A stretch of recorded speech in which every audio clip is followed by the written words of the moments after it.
Hello everyone, welcome to the entire world. The entire world is going to experience a wonderful astronomical event that is an annual solar eclipse. Space India welcomes you to the experience, the phenomenal celestial event of 2020. Space India, in collaboration with Virtual Telescope and the project of Dubai Astronomy Group, is going to show eclipses from various parts of India and all over the world. From India, we'll be giving live feed from Rajasthan, Dehradun, Surat, Chennai, and many more locations. It's the first time can witness such an eclipse from India. The eclipse will take place on narrow path of angularity across Africa and Asia. It will be visible at sunrise in the Congo and the Republic of Congo, then as higher in the sky, spectacles in South Sudan, Ethiopia, India, Yemen, Oman, south of Pakistan, and all the way to the northern India, Tibet, China, and Taiwan. Space India, a pioneering institute in astronomy and space science, has been changing the face of education and motivation in India through path-breaking concepts, services, and programs. The aim and object of this organization is to derive from the article of our Constitution to develop the scientific temper, humanism, and spirit of inquiry and reform. We at the Space India have stepped up to the line, reaching beyond limits. We have raced through the ocean of intuition, thriving our way out with ideas and research, conquering each quest with the fullness of purpose.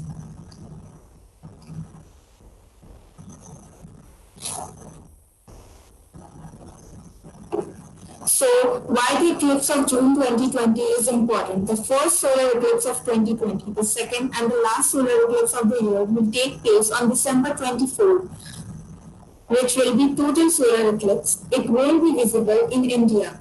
The day also happened to be June solstice, the longest day of the year. The eclipse will be visible from much of the Asia, Africa, and the Pacific, the Indian Ocean, and part of Europe and Australia. This will be the annular solar eclipse. During the annular solar eclipse, the moon covers the sun from the center, leaving the right of the light visible in the sky. This is because the moon will be far away from the earth. That will make its relative size not big enough to cover the sun completely. The ring of fire will not be seen constantly. It will only be seen when the eclipse is at its peak. Before and after, you will only be able to see a crescent-shaped sun. Looking directly at the sun can cause permanent damage to the eye retinas, due to which it is recommended that you follow safety precautions.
Now we know about the first contact or transist. What is first contact? A phenomenon when a celestial body passes directly between the large body and the observer. As video viewed from a particular vantage point, the transisting body appearing to move across the face of the larger body, covering a small portion of it. The eclipse begins, the moon touches the sun and it takes its tiny nipple out of the solar disk. First contact is initially visible through a telescope, then in binoculars, and finally with the unaided eye.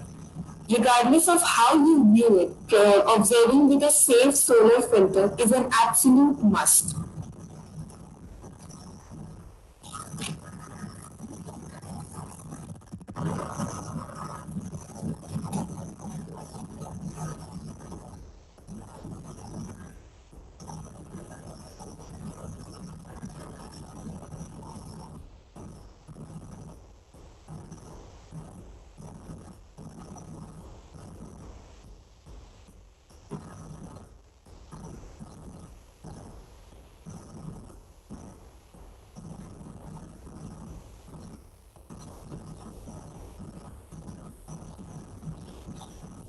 The solar eclipse of 2020 marks one of only 5 such instances where the maximum solar eclipse will be visible for India in the next 100 years.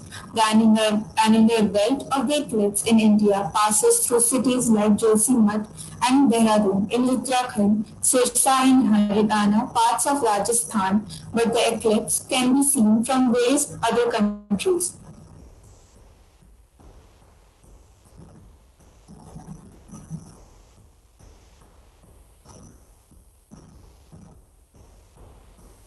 India will witness a historical annular solar eclipse. Such in the enormity of the eclipse, that is one of the only 5 instances when India will witness a full solar eclipse in the next 100 years. Now, do's and don'ts of this is here. India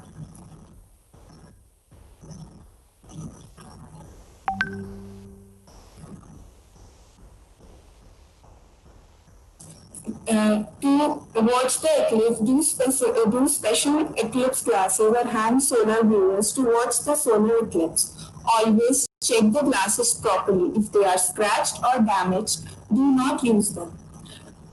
Don'ts. Do not look at the sun with naked eye. It can lead to a permanent damage to your eye. Do not look at the sun using sunglasses. Do look at the sun, using binoculars, telescopes, or any cameras.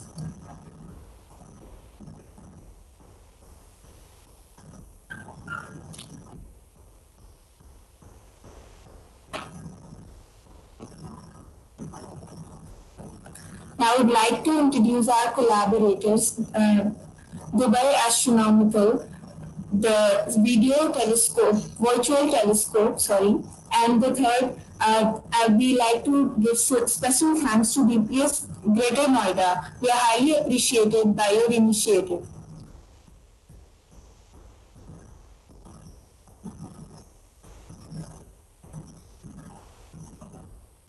I would like to share you some past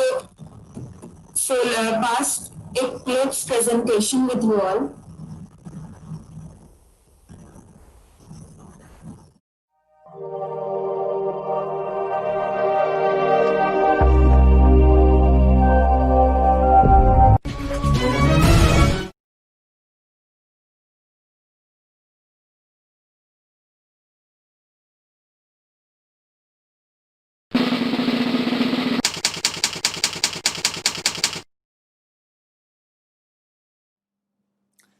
So now you are armed with the knowledge about the solar eclipse. You know how to observe it, you know how to photograph it. So let's talk about the Ring of Fire solar eclipse expedition. Now I told you that you will be part of an expedition where the participants, people from all over the country, will be doing a collaborative study of the solar eclipse. And this is not the first time that the space team is doing it. Space India has been a pioneer in the field of astronomy, and we have been chasing eclipse since the early 2000s. Okay, and not just that, space team goes for the solar eclipse expedition. We take along students and general public as well. Our first solar eclipse expedition of 2006, named Helio Odyssey, we selected students from all over India and we took them to the solar eclipse observation out of India. And the same Helio Odyssey team got a chance to meet Dr. APJ Abdul Kalam, who was then President of India. After that, we conducted various solar eclipse expedition and took public and students to different part of the world as well as India. In 2009, there was a total solar eclipse which was visible from India, and the greatest eclipse point was in Bihar. There is a location named Taregana, which is the birthplace of ancient Indian astronomer Aryabhat. And our team, along with Bihar government, conducted a public observation where more than 1.5 lakh people gathered to observe the eclipse. And at the same time, we booked a flight and we flew over Taregana, and the student observed the eclipse from the flight.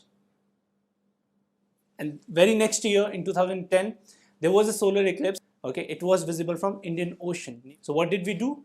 We booked a cruise and observed the eclipse from there. And even after that, our journey has been going on, observing various solar eclipses. Okay, we also observed the 2017 solar eclipse from America. And in 2019, when there was an annular solar eclipse seen from India, we selected students again through the campaign of Helio Odyssey, and we took them to Oman. Okay, and our team went to different locations in India to capture the solar eclipse. If you remember the eclipse phases photograph that I showed you, which was captured from Cheravatur. Again, on 21st June 2020, we have this annular solar eclipse, an amazing opportunity to photograph and observe the sun. So here, I invite all of you to be a part of this expedition. How can you be? So there are various scientific experiments that you can perform during the time of a solar eclipse. Okay, because in just a span of few hours, a lot of things change. We can actually relate the impact of sun's heat on the temperature on Earth. We know that day and night cycle happens because of the Earth's rotation, and in the night time the temperature dips down a little bit. Okay, and we know that it's because the sunlight is not reaching to that part of Earth. But the solar eclipse present an opportunity, especially the annular and the total solar eclipse, where we can directly see the relation between sun and the temperature. Okay, so you can it's a simple experiment. Just use a thermometer, okay, and observe the change in temperature at different phases of the eclipse. Okay, before the eclipse, during annularity, just after annularity, and after the eclipse. So if the eclipse is for around 3 hours, so take the readings at an interval of 5 minutes and 10 minutes and just observe how the temperature is varying. Similarly, you can do experiments to see the variation in humidity and pressure. Okay. Another experiment that you can do is the change in wind speed and wind direction, because that is also impacted by the sunlight. Another simple experiment that you can do is to observe the animals in your surrounding. Now remember that during the eclipse, it gets dark, right?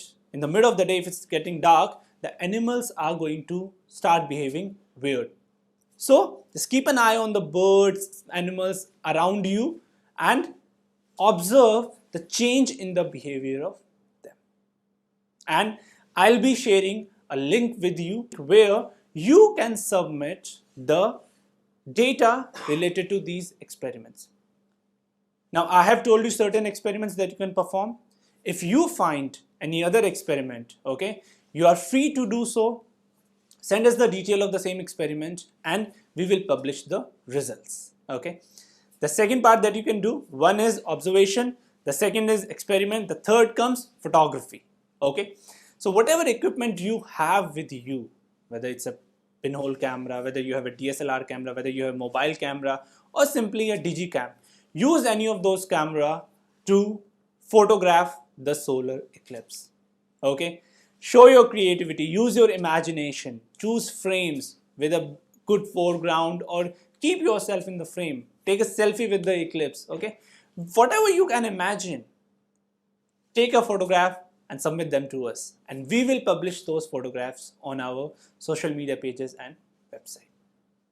So with this, I, Tarun Sharma, wish you all the best for solar eclipse of 21st June 2020. And again, a kind request to all of you that be safe and don't be too adventurous, because yes, the solar eclipses are rare. An annular solar eclipse is again an amazing opportunity to witness the wonder of the nature, but at the same time, our health is most important. We are facing a pandemic, so keep that thing in mind while you are planning the observation and photography.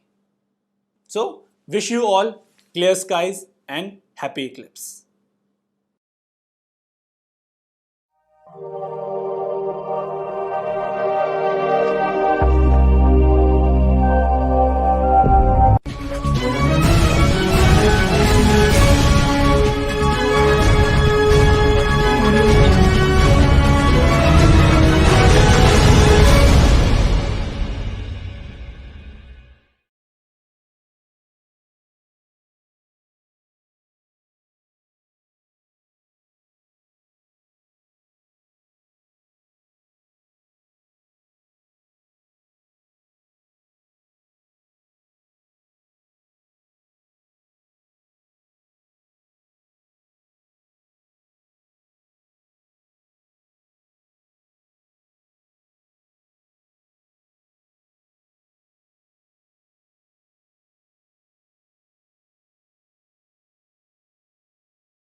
As we know the eclipse has started, now we will connect to Surat.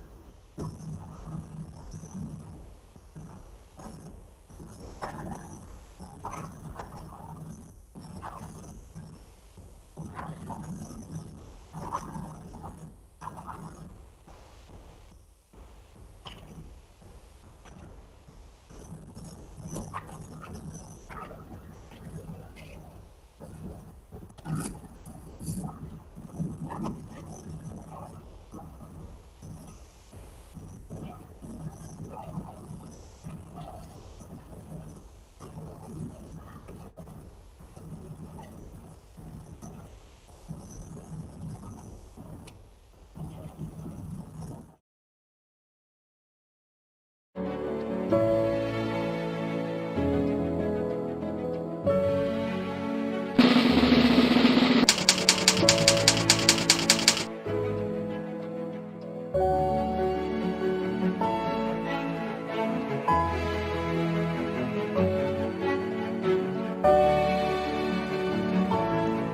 welcome back.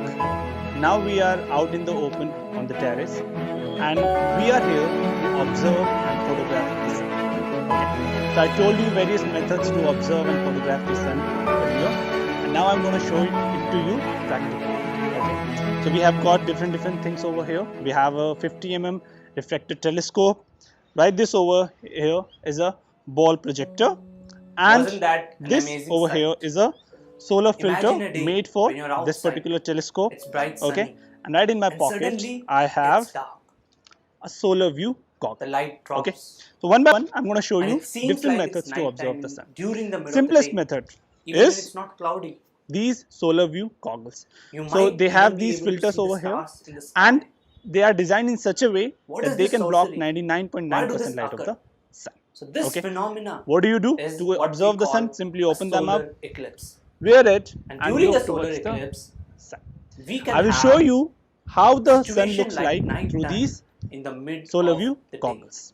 Okay, you can order it from us. In case you don't have these solar view goggles, but you have a telescope or a binocular, then how do you observe the sun? We are going to Number one thing, that never ever observe the sun directly, and whenever you are out in the sun, in the open, cover yourself. Wear a cap, always keep a water bottle with you, okay, and keep yourself completely covered so that you can be safe from the heat of the sun. And do not stay out in the open in the sunlight for too long. Okay, just observe and then go back in the shade and wait for some time and then come back again. Otherwise, it's the month of the June. In the North India, it will be very hot. Okay, so I don't want you to fall sick just for the eclipse. Take care of your health. Let's come to the second method of observation, where we'll be using a 50 mm telescope and we'll be projecting the image of the sun. Now we cannot look at the sun directly, so there is no way I can point this telescope to the sun by looking from this side, right? So normally if I need to point this telescope to some object, so what I need to do, I need to loosen it up and then look from this side and point towards that particular object. I cannot do the same thing with the sun. Why? It's too bright, I cannot look at it. So what do I do? I use a method that is known as shortest shadow method. Now if you look over here, you can see the shadow of the during a lunar eclipse over here. Shadow of Earth is And falling on the what we are going to do, moon. we are going to basically make it the shortest. Why? Because anybody's any object shadow will be shortest when it is directly aligned with the light source. So now you can see the shadow is long, so I'm just gonna move the telescope. So it doesn't actually, the Earth doesn't cover it becomes shortest, and then again it it's actually increases all in size. about the So I'm going to bring it to the shortest. It only appears from So Earth now it is aligned in this way, in the azimuthal way. Now I'm going to move the altitude part of the telescope. Okay. Now remember, we have the eyepiece over here. Okay. So if your telescope has this feature where you can remove this mechanism, or if you don't have this feature, what do? You simply keep a screen handy with you. So it's simply a white screen, okay, and keep it on the eyepiece so that no body part should be exposed to the eyepiece. Otherwise, it will get burned. So for now, I'm removing this part, okay, and now I'm just gonna move it towards the sun and just observe the shadow. It is getting shorter and shorter. There are a lot of myths and at the part where it is perfectly aligned with the sun, you will see they do not hold any scientific a white dot. Can you see that over here? Right over here. The myths right? are not You can see the white dot over here. Worry about So I'm just gonna align it actually, properly, we should think and about the it's science done. that we Okay, can do so it's during almost an aligned. eclipse. Now So what during I'm the gonna solar do, eclipse just of I'm gonna use 1990, these Eddington eyepiece, attach proved it, the theory and now of just see relativity that given from by where the Albert eyepiece Einstein. is, from where the light is coming It out, could I don't only have be any possible during body part or solar anything. eclipse. Okay, and that is very So I would important. leave it up So I've to you just to done read it, and the about it in telescope moved a detail little, so I'm just going to that use the what screen was general theory of and again relativity align it. and which postulate of general theory of relativity did Eddington You can prove? see the shadow, And the it was image only of the sun. possible during a total solar eclipse. And I'm just it also gonna- presents an opportunity where